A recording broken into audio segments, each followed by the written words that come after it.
Hello, my clueless queens. Before we get into today's episode, I want to give a trigger warning. I will be speaking about sensitive subjects when it comes to mental health, like mental illness, self harm, suicidal ideation. If these things are not something you want to hear about, that is totally okay. I would recommend turning off this episode right now, and I will see you in the next one.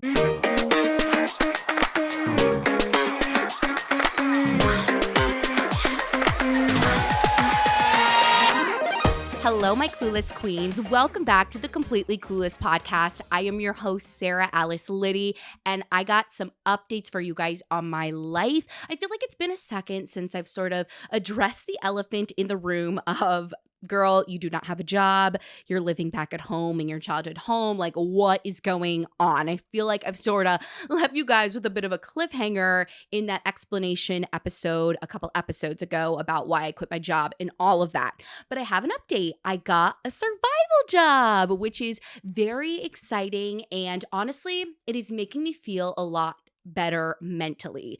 The last month, all during November, I kind of rotted. Like a lot. I feel like after I quit my job, I was just a bit burnt out and just had a lot of like negative emotions because being a corporate grind slave was not great for me mentally. And I feel like I needed a second to rot.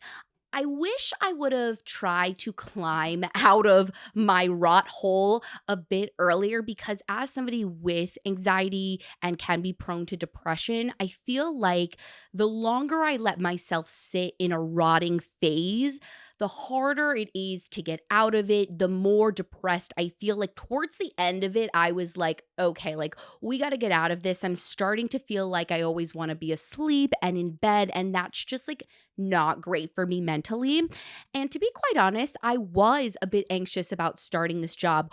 After my first day, I like thought to myself, I'm like, wow, this is not what I worked it up to be in my head. Like, why was I so anxious to get this started?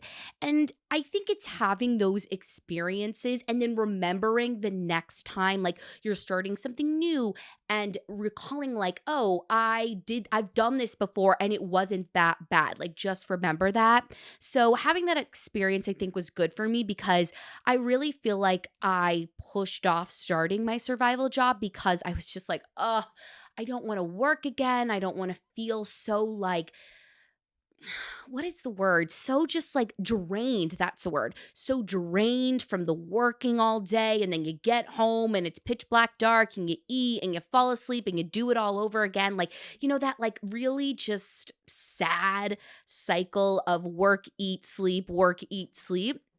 However, after my 3 days, my first 3 days, so like, let's just preface that it's only been 3 days, but I will say, like, I'm feeling really good about it.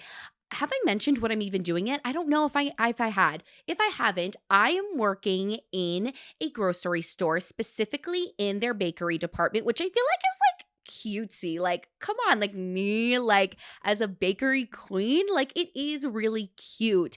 And honestly, I was hesitant with this job, especially, I think I mentioned this, but just in case I didn't, this grocery store is in my hometown, all the people go there. And that's kind of what was like, I think making me anxious about starting this was just like, oh my God, like all these people are going to see me working in the grocery store and have judgments about me. Like my anxiety was like, what are these people going to think about me and what I'm doing with my life? And honestly, like since these first 3 days have happened, I feel like I've already gotten over that and have been like, you know what? Like this is where I'm at in my life. This isn't forever. And right now I need money. Like I think like the move to the city, you guys, is like happening in the new year and I need money. And so I'm just trying to put my purpose at the forefront of every single day. It's like who the fuck cares who you see, what they think? Like it's none of my business what they think anyways.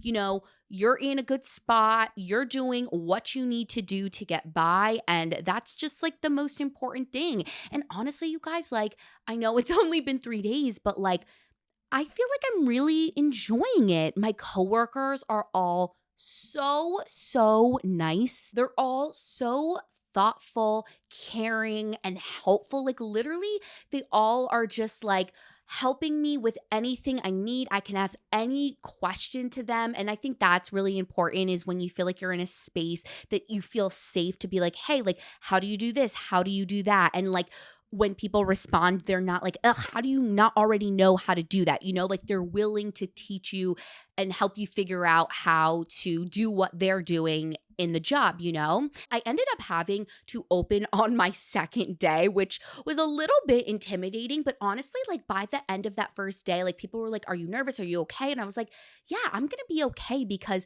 this team and the people around me have already proven to me that like I can ask for help and like if something goes wrong or if I don't know how to do something, like I can grab somebody and say like, "Hey, can you show me how to do this?" Or, "Hey, I have this customer, I don't know how to do XYZ, like can you help me out?" Like, and the second day when I opened it went great and one of the store managers was behind there helping me. And so it just feels like this community of people that like want to help you, are super supportive, and honestly like it's just been so much fun to like gab and get to know them. And that's made me realize that even though I am totally a proponent of the hybrid schedule in like corporate America life, because like it's the balance, right? You get a little bit of the in office and a little bit of the work at home.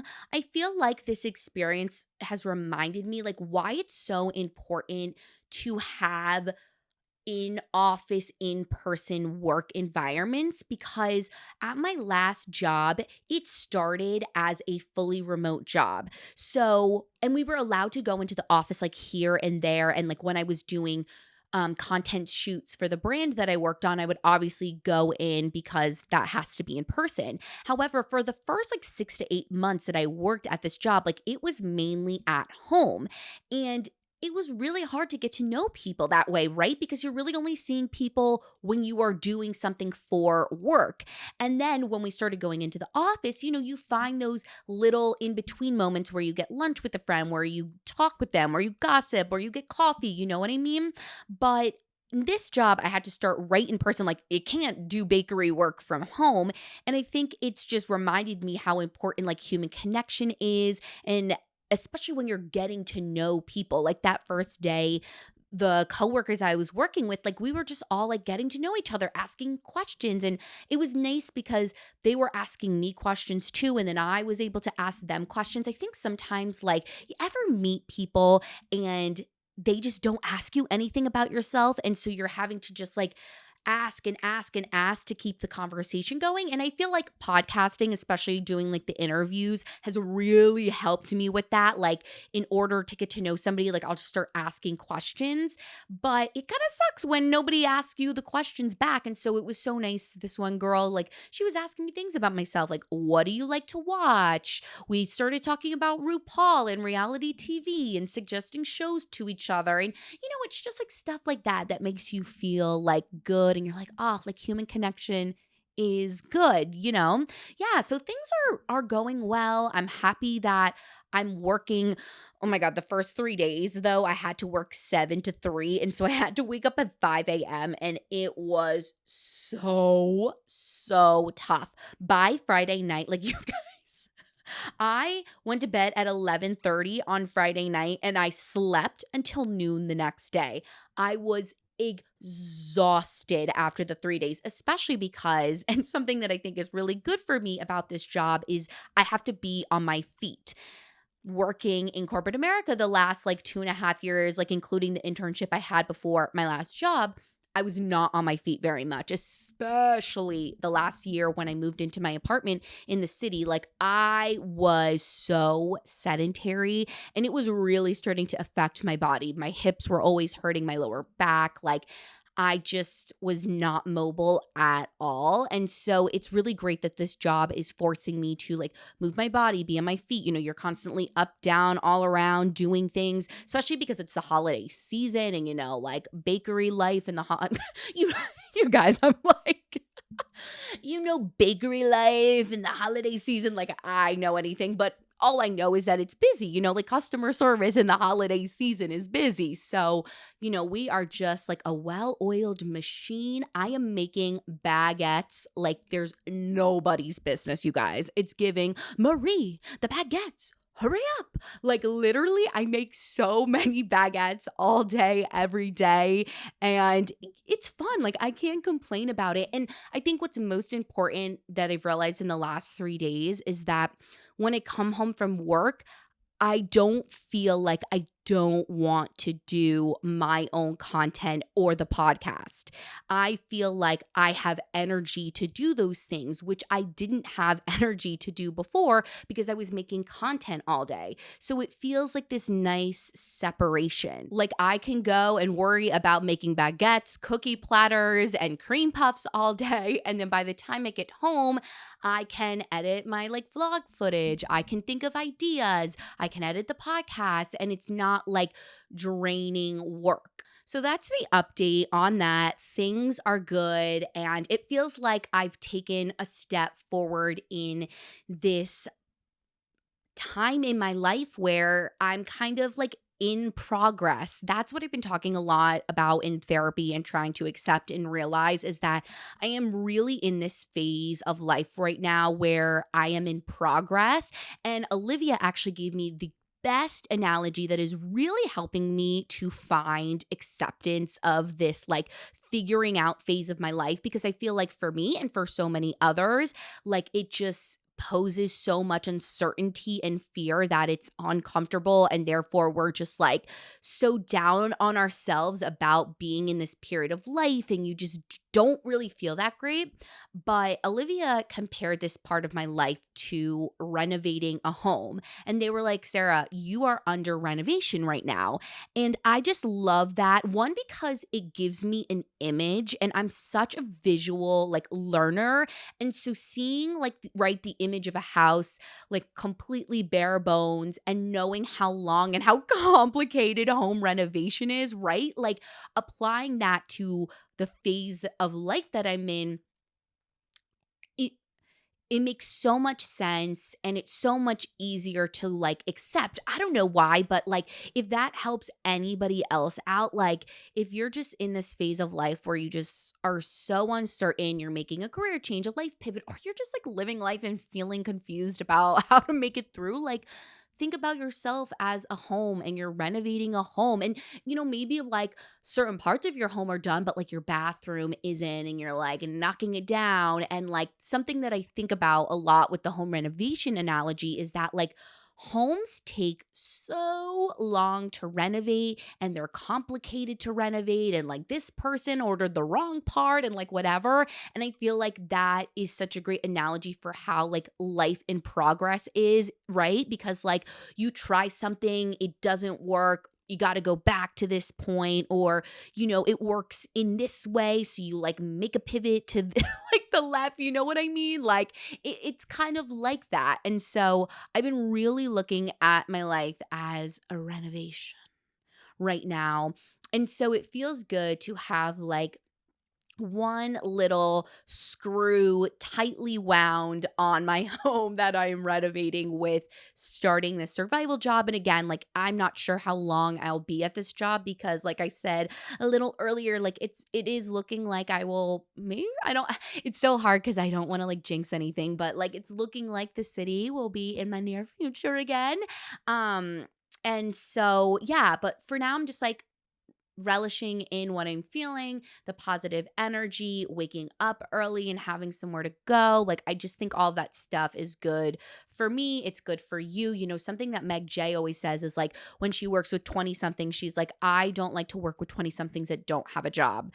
And, I think that can be very controversial, right? Like, one, it can be hard to get a job in today's market. Two, like, well, I don't know. I feel like most people work, but yes, I feel like it is hard to find a job. So like, but I think it's because it really does help you get up and get out, have something to go to, even if like the dream and what you're doing is something that you're doing like outside of working hours. Oh yeah, and something I did want to say is that I put up a vlog on my TikTok about my first day going to my survival job and somebody literally commented, "What the fuck is a survival job?" which I thought was very funny because a part of me was like, you're so right, like this is just a job.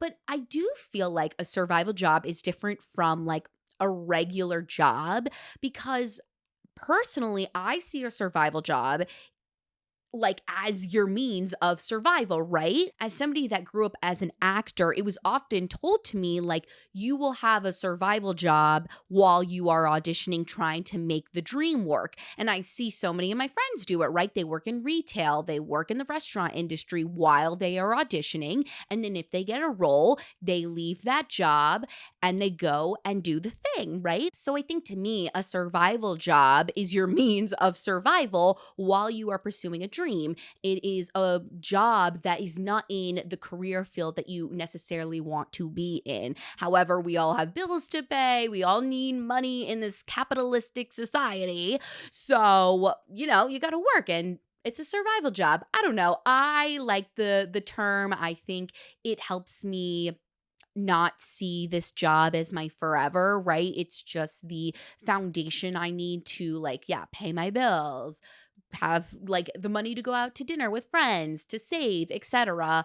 While I also in the time that I'm not at that job pursue and try to make my dreams happen. However, now I actually want to pivot back into my anxiety lore journey. As you can see, I'm by myself right now and I was like, "Oh, I'm going to do the next part with Olivia." But I sort of decided that I wanted to finish talking about my journey by myself and then do another episode, one last episode for the year. We're going to make it a clueless column and it's going to be about anxiety. So, you guys had submitted some really great questions about like when I had asked you, what do you want to hear about like my anxiety journey?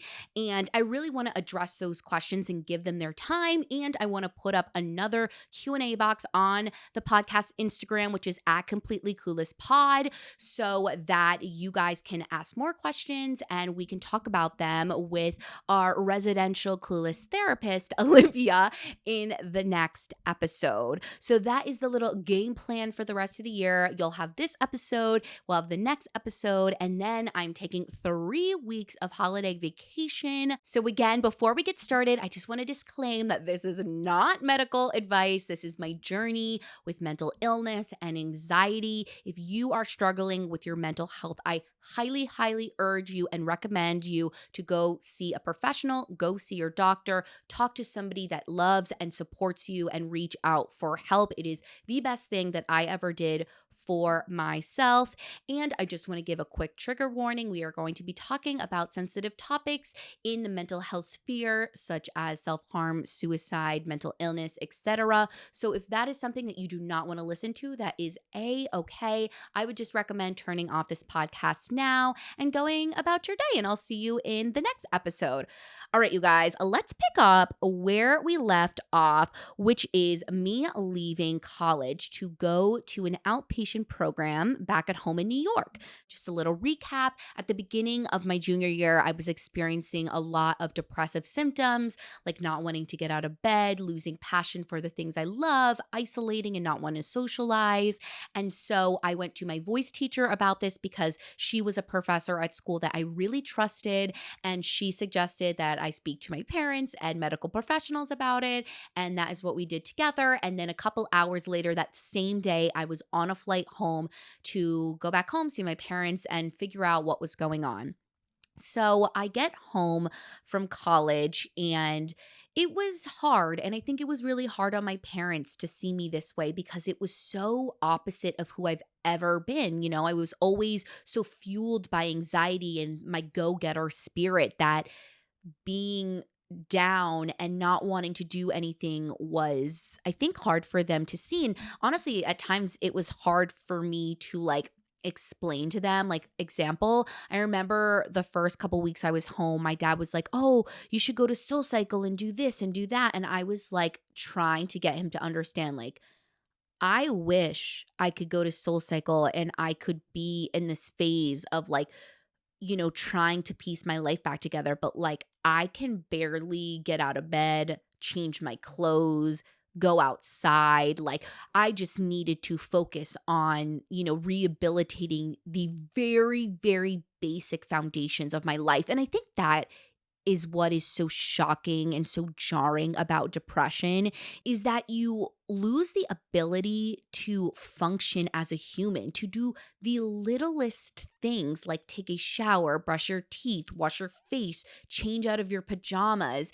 And so when you are going through treatment and seeking help, it's really you focusing on rebuilding those basic life foundations. And I remember like my therapist at the time, we were like, okay, like you wake up, you change out of your pajamas and get into a different set of like pajamas or comfy clothes. You go downstairs, you take your dog out around the corner and walk him around the corner. And then you can go back and you cannot go back to your bed, but you can go to your mom's bed. Like it was literally the very basic necessities of life that I was trying to build back up. And I think for people who have never experienced depression or aren't experiencing it at the same time as you, it can be very hard to understand that or maybe to empathize with what like the other person is going through. It's like, oh, in my head, yeah, I think it just go take a soul cycle class, like make yourself feel better, do something.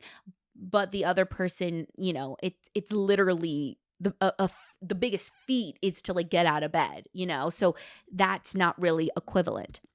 Anyways, I attended a hospital in Connecticut. It's called Silver Hill Hospital. I was in an outpatient program there, which means I would go to therapy, like the group therapy, 3 times a week for like 4 or 5 hours. I was also required to have one individual one-on-one therapy outside of that. And I was also seeing a psychiatrist at the time for medication management. So my week was a lot of therapy. I forget, I think it was like Tuesday, Thursday, Friday, maybe, but I would drive up to Connecticut. I would do the 3 or 4 hours of group therapy, which was DBT based. And I'm actually going to read this directly from my notes right now because I want you guys to know this in case you're ever going through a hard time or you're currently going through a hard time and you're like, what do I do?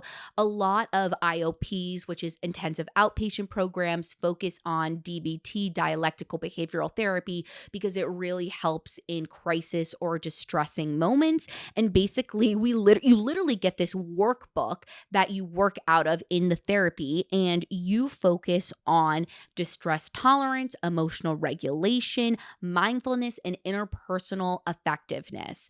And every single day, you focus on something new, and you also have a homework assignment. Like there's literally a workbook on it. You can literally find it on like Amazon if you're interested, and it is helping you rebuild your life. And you get the connection of being with other people in the room. I was also going to see my therapist one-on-one once a week, and we were working on the things that I was learning in this group therapy and obviously just like rehabilitation.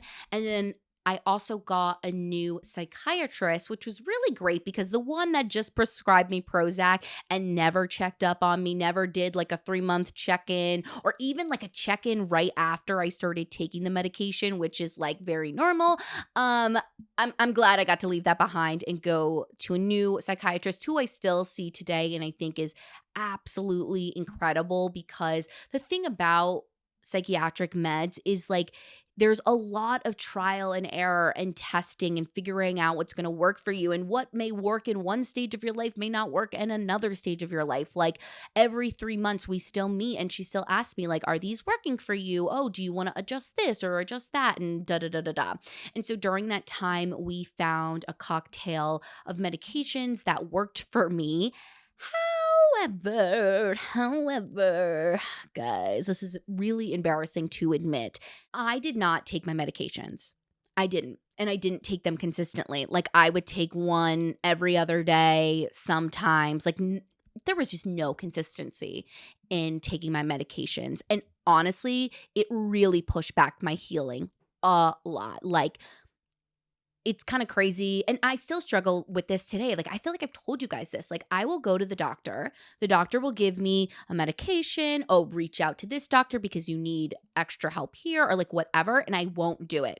And I don't get it. And it's something that I'm really trying to change because I don't love this about myself, because it's like your health is one of the only things that you can control.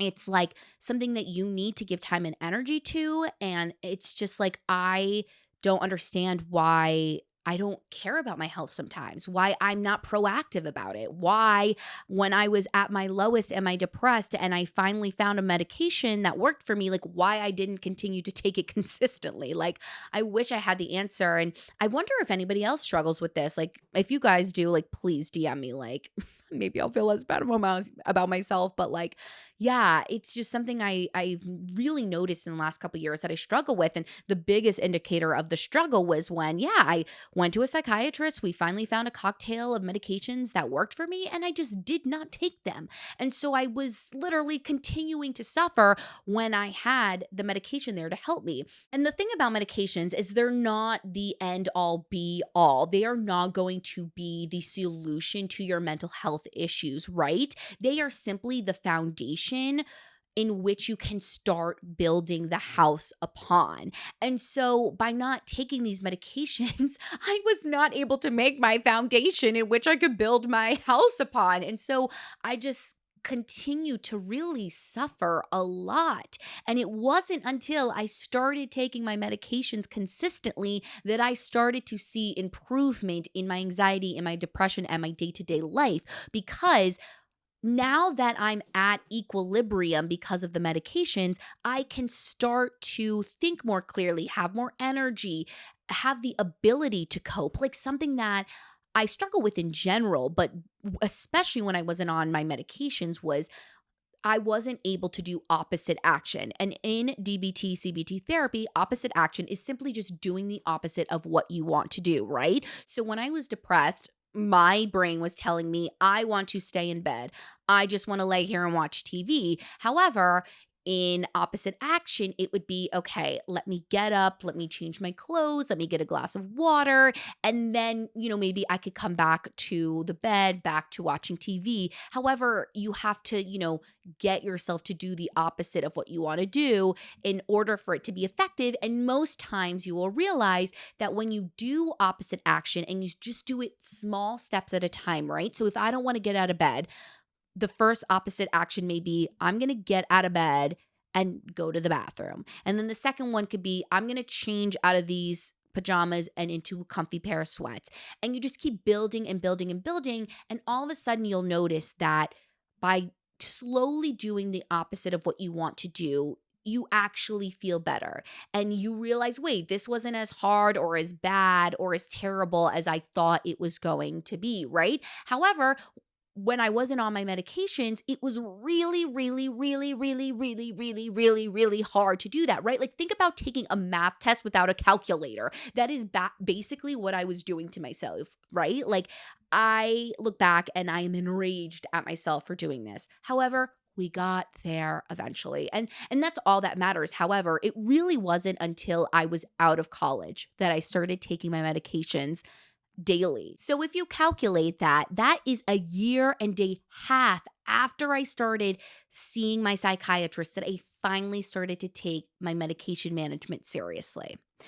And so it is a bit embarrassing and it is a bit regretful, which is hard because it's like you shouldn't have regrets, right? Like you should live and learn. And trust me, I lived and I learned from this. And so I just urge you, if you are being prescribed medication for your mental health, like take it. Take it, because if you do not take it, you cannot get that foundation. You cannot be at the equilibrium that you need to be at to function. And I think a lot of people who struggle with mental illness struggle to take their medications. Like, I know I've seen friends that have struggled to do it too, right? But I'm just going to say, I'm going to remind you, just take it. And I hope that that story can be influenced to take it, because it was in almost until 2 years later that I really started feeling better. And it was because I really needed those medicines to bring me to the equal, stable point in which I could start really coping with my anxiety and depression, right? Now that we've learned the lesson that we must take the medicines and do what the doctors tell us to do, we can go back to the story of I did the program for 9 weeks. And then after that, I went back to school for my spring semester. And the pandemic was definitely not a positive thing on our world. It is a very sad thing. A lot of people lost their lives. However, for the time of my life that I was in, the pandemic was very life saving because I was 110% not ready to be back at school. It's really hard because BFA music theater programs are so crazy. They are so intense and so all encompassing. And so when I got back to school, and for where I was at in my mental health journey, like it was just really hard to keep up. And by the time so guys, it's so crazy because I got back to school and 6 weeks later I came home because the pandemic started, right? But in those 6 weeks, I already saw myself falling and just already getting to a mental point where it was very hard for me to keep up. So, anyways, I came home from the pandemic and you know, if any of you guys went to college during the pandemic, you know that school was not the same, especially that first like 3, 4 months that it had hit. Like the professors were just trying to keep you happy and trying to make sure that you were okay because honestly, they weren't okay. They didn't know how to navigate this either. And I mean, navigating musical theater school virtually during a pandemic, like it was nearly impossible, right? Like it was very confusing. It was very hard. And while yes, maybe it wasn't the best for my mental health, like it definitely helped me finish school because everything was a lot easier to navigate than it was when I was, there full time without the pandemic. And then I went back to North Carolina for my senior year. Elon did have in-person classes. We were fully masked, but again, as you can imagine, like doing musical theater with a mask on is just absolutely terrible. And it's just like so funny to look back on, you guys, because there was a tent right outside the Center for Performing Arts where we would do all of our voice classes because at the time it was believed, or maybe it still is believed, but like that because singing, like you're moving more air or whatever, it expels more germs into the air. And so, like, we literally had to sing and do our singing classes outside on the lawn in front of the building because we couldn't sing in a room together.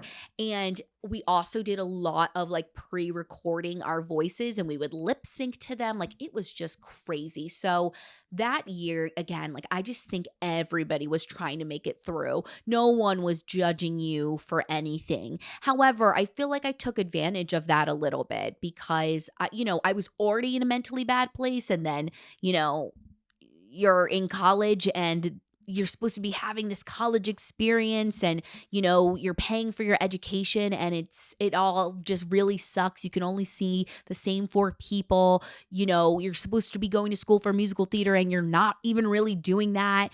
And so I think everybody was just trying to stay alive. And um I feel like I really kind of took advantage of the situation in that, like, I had accommodations when I went back to school for my mental health, and I would use them a lot. And you know what? Maybe I shouldn't say take advantage. I was still really struggling, and so I would miss classes a lot. I would get a lot of like extra time on assignments, and yeah, I think looking back at that time, I feel like a little like embarrassed and like. Again, like I've been saying for the last 5 minutes, I did what I had to do to get that degree, to walk across the stage, to make it to the end point. And I did.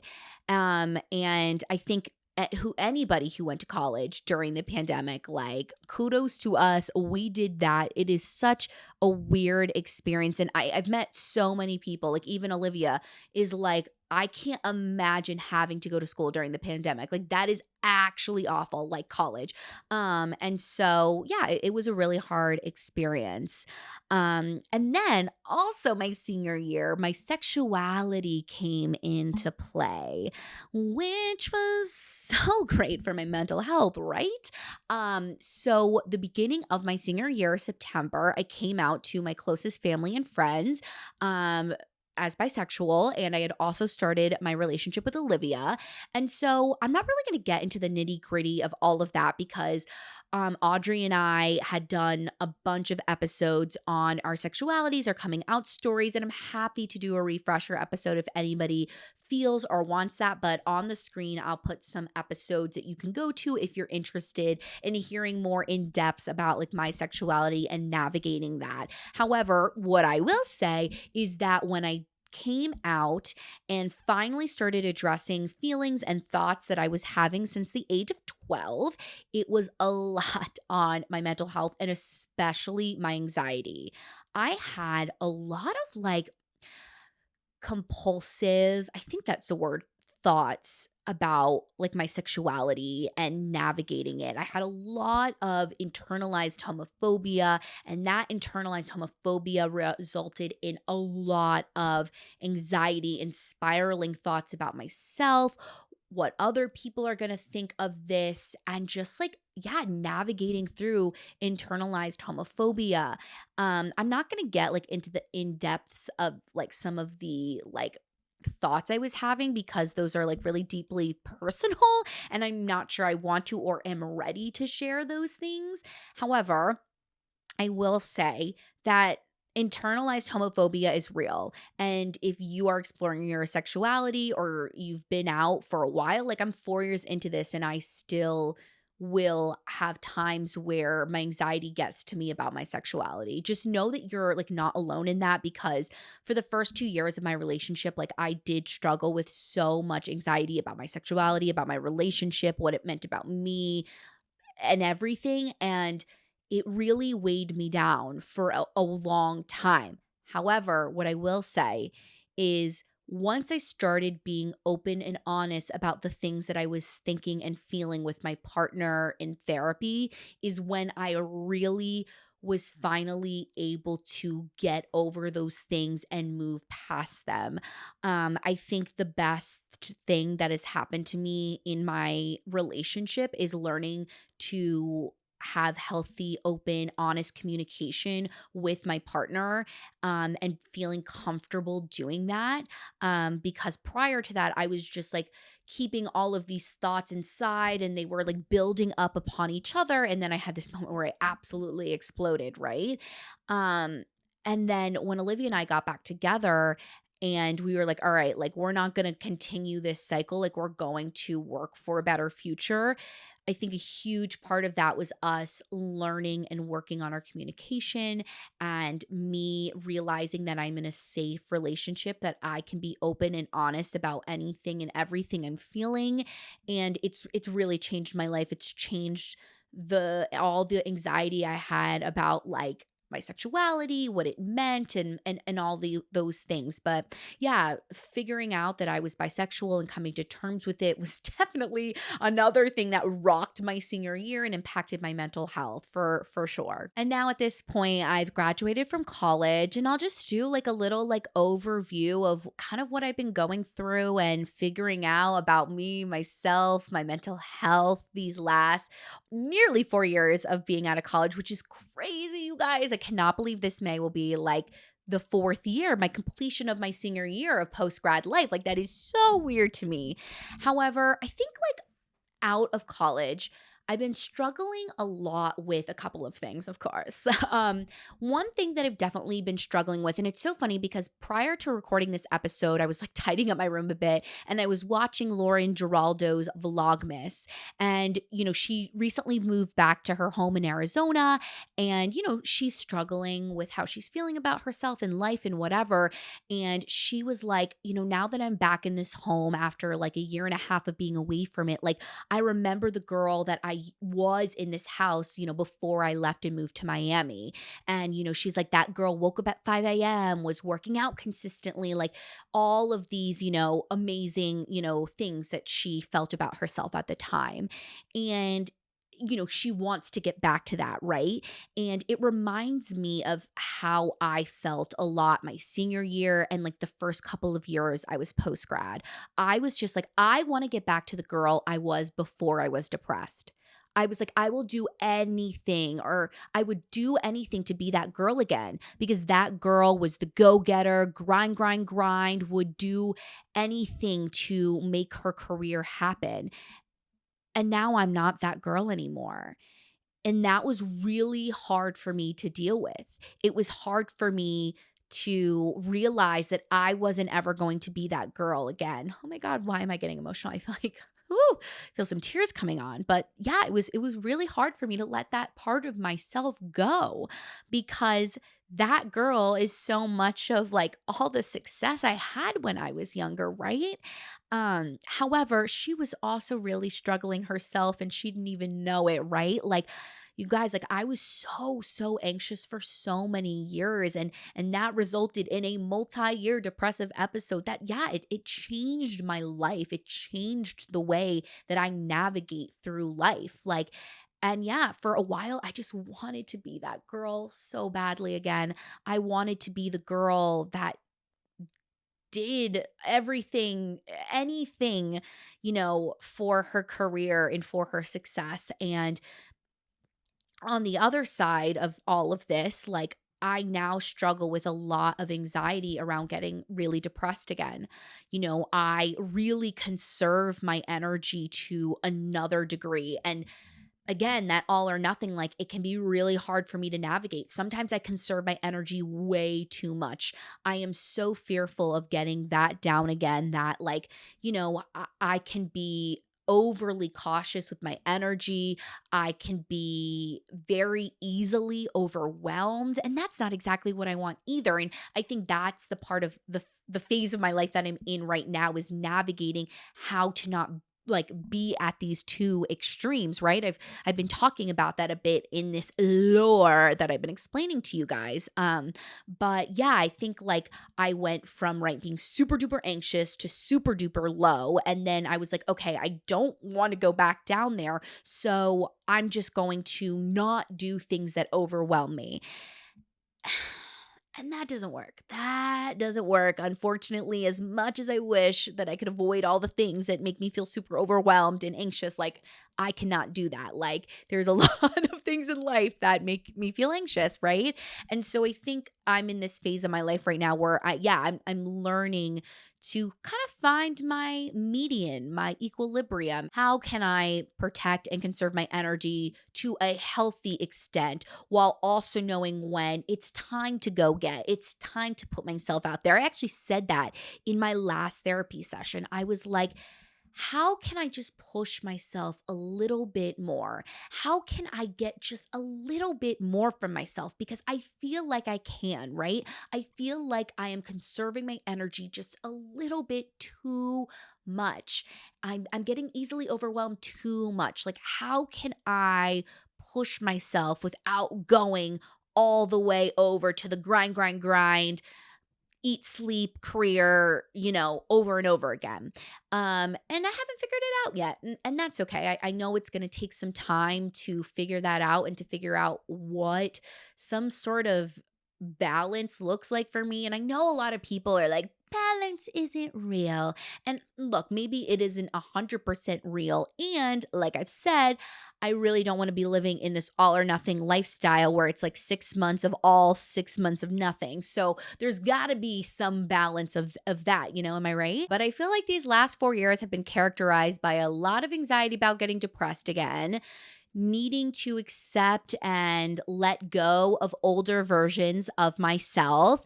And then, of course, just dealing with the uncertainties of figuring life out in my 20s and adulting, and figuring out what works for me, what doesn't work for me. And I think I said it somewhere in this episode, but yeah, I'm very much in this in progress home renovation stage of my life. It's coming back to me. I said it in the intro. And I'm learning to be okay with that. And as somebody who is anxious and wants to control everything about her life, like, it is really hard to be okay with that. And I'm so happy and excited that I can come on here every week and share this open and honest journey with you guys, because I just feel like so many people on the internet are not like super vulnerable about stuff. It's like they'll say like, "Oh yeah, I'm feeling uncertain," or like, everything's not perfect, but they won't really get into it. And that's why I love this like longer format, because I love being able to just like describe things, because I know when I see longer formats of and see somebody really describe the struggles that they're going through, like it really does make me feel connected to them, and it makes me feel like I'm not alone and all of that. But yeah, I'm in this experimental phase of my life, as I talk about in therapy all the time, testing what works for me, what doesn't work for me. And just because something doesn't work for me, it doesn't mean that it's a failure. And the same applies to, when I left this job, my therapist had to remind me a lot that just because this job didn't work for me, that's okay. At first, I said something along the lines of like, oh yeah, this job wasn't right for me. I didn't do it right. Like something along the lines of like, it phrases it kind of like a failure. My therapist was like, no, no, no, no, no, no, no. She said, this job doesn't work for you. This thing didn't work for you. And that is okay. And now you're continuing to walk along the path to figure out what does work for you. And really that is so much of what defines our 20s and our lives in general. Like we're always clueless about something. Am I right? Like there is always something to feel uncertain about and to navigate and to figure out. Yeah. And honestly, this year was a huge figuring out life in progress home renovation year. Like I always like to tell people 2024 was painful. It was painful in a unique way because all of these changes were happening, moving out, becoming financially independent, going on Zep bound, quitting my job, realizing like I have no idea what the fuck I want to do with my life. Like it's been a painful year in the self-growth area. However, I know that the coming out of that and the positive effects of going through all that change is coming. I don't know when, but it's coming. Anyways, that is my anxiety lore, you guys. That is the story of being diagnosed at 12 to where I am at 26 years old. I think I've said this many times throughout these last 2 episodes, but my anxiety disorder, influences who I am. It influenced me to start this podcast. It influences me to show up as authentically and vulnerably as I can in the social media internet world. And I really hope that you can feel that in watching the podcast, DMing with me, like whatever it may be. Thank you for holding space for my story and for listening. And I really hope that you were able to relate to or feel seen at some point in these last 2 episodes. And like I say at the end of every episode, please DM me if you have or if you do feel resemblance to anything that I talked about in these last 2 episodes. I know that dealing with a mental illness can feel so lonely. And so I'm happy to chat and relate, or maybe even not talk about it at all and just like send some laughs back and forth. I love communicating with you guys in the DMs. So thank you so much, you guys, for listening to this episode. These last 2 episodes especially, they mean a lot to me, and I really hope they made sense. Sometimes when I'm sitting here talking to myself, I'm like, I hope this story is coming out the way that I want to. Anyways, you can follow the podcast on TikTok, YouTube, and Instagram at Completely Clueless Pod. If you're looking for more of my personal journeys, my day-to-day life, you can follow me on Instagram and TikTok at Sarah Alice Liddy. I'm black. I'm back in my vlogging era, really getting into that on TikTok again. Like I said, I have a lot more time to give to that. So follow me on socials. Let's be friends. And I hope you guys have a terrific Tuesday, a wonderful week, and do not forget to be motherfucking clueless. Period. Love you guys. Bye. Have a good week.